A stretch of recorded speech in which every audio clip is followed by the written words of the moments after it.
இறுதியாக சொன்ன ஒரு விடயம், தீர்ப்பை நாம் நம்பியிருந்தோம், நீதிமன்றத்தை நம்பியிருந்தோம், நீதித்துறையை நம்பியிருந்தோம். என்ன வார்த்தையை சொன்னார்கள்? உங்களுக்கு நீதியை தருகிறோம் என்று சொன்னார்கள்.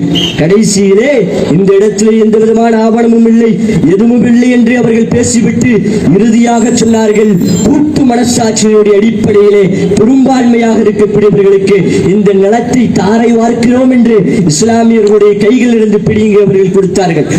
இன்ஷா அல்லாஹ் ஒரு காலம் வரும், நிச்சயமாக வரும், சத்தியமாக வரும். பாபர் மஸ்ஜிதை இடித்தவர்கள் இன்றைக்கு இல்லை. அவர்கள் இடிக்கக்கூடிய நேரத்திலே வாலிபர்களாக இருந்திருந்தார்கள்.